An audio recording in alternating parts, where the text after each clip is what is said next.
Hey, here's another safety tip from Vivid Learning Systems. My name is Chris, and I'm here to share some knowledge and help you connect workers with safety. Behavior-based safety, also known as BBS, is a broad term used to describe everything from basic employee behavior audits and feedback to a comprehensive safety management system designed to change a company's safety culture by altering work processes and management and employee behaviors. So what does that really mean? It means that an entire company works together to become safer from management down to the workers on the front line. BBS, done right, can be effective at helping organizations discover unsafe behaviors and the core organizational systemic sources of risk. Here are some of the things that a BBS program can do. Renew focus on the human side of safety. Clearly define safe and unsafe behaviors. Encourage safe behaviors. Involve employees in safety. Enhance accountability for safety in the management tier. Engender commitment and passion, especially in the early phases. So what is involved in order to design a successful BBS program? Here are some steps. Build a design team. This team should consist of management and frontline employees, serving as volunteers and ultimately as advocates. This team will design the BBS system. However, all employees will be involved in implementation. Target behaviors are chosen from safety incidents, near-miss reporting, safety audits, and observation. First, the design team picks targeted areas of improvement using data from safety audits, workers' comp statistics, accident investigations, information from safety meetings, and informal interviews with staff. The team determines prevention efforts for reportable injuries. If it is not immediately obvious, the team uses methods like discussing how increased situational awareness might have affected the situation. From this analysis, the team will identify critical safe behaviors for an observation checklist. A critical observational checklist is developed. An observational checklist is a list of safe behaviors identified in the previous step. These lists can be shortened according to importance of safety, frequency of occurrence, observability, and overlap with other items on the list. Lists should be no more than one sheet of paper. It helps to have definitions for everything that is being measured on the back of the checklist. Try not to leave anything up to subjective interpretation.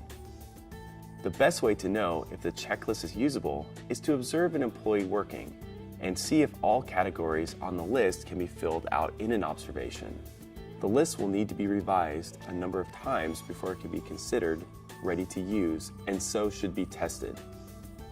Ensure that you have a measurement system. One measurement system for an observation program is a simple frequency count of safe and risky behaviors during observation. With effective measurement, leadership can create an environment in which people actually want to be measured. Ideally, positive reinforcement of observed behaviors promotes engagement. When employees receive specific positive feedback and are rewarded, there's a direct correlation supporting the program.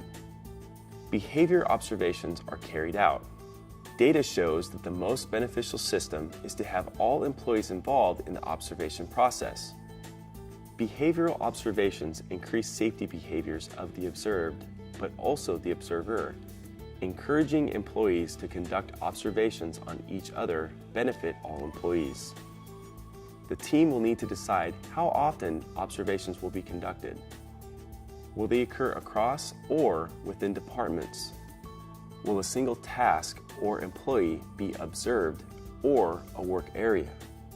Will you include contractors? If so, try to recruit them at the design phase. Feedback is delivered. The feedback process requires careful training of employees. The observer should be able to summarize significant positive safety behavior areas that require change. Feedback should be delivered as soon as possible after the observation. Describe the behavior observed, discuss the potential impact, and listen to the observed employee. This formula can be used for both positive and corrective feedback. In addition to individual feedback by the observer, overall site feedback should be reported. Leadership should discuss the results of observations categorically, not personally at safety meetings, and provide visual feedback. The easiest and most effective way to do this is through creation of a graph. Visual feedback helps measure organizational progress and helps with goal setting. Leaders should respond with positive feedback about improvements and should encourage objective problem solving. Make use of the data. With valuable data, teams can enact well-informed, safety-focused process changes. Regular review and reporting of data is key, along with communication related to safety process changes. Employees need to know that they are both the source of data and reason for change. Set improvement goals. Employees should be encouraged to participate in goal setting, and goals should be realistic and based on current data. Set short-term goals and ensure that each employee knows what behavior or process that they need to work on to reach the goal. Remember to focus on the safety process itself and not the results. Attempting to manage results will ruin the integrity of the program. Instead of setting goals to increase or decrease results, set the goals around the behaviors that lead to these results. For example, increase wearing of safety goggles from 80% to 100%. Remember that these programs must be a result of a top-down approach. Leading by example is key. Until next time, stay positive and stay safe.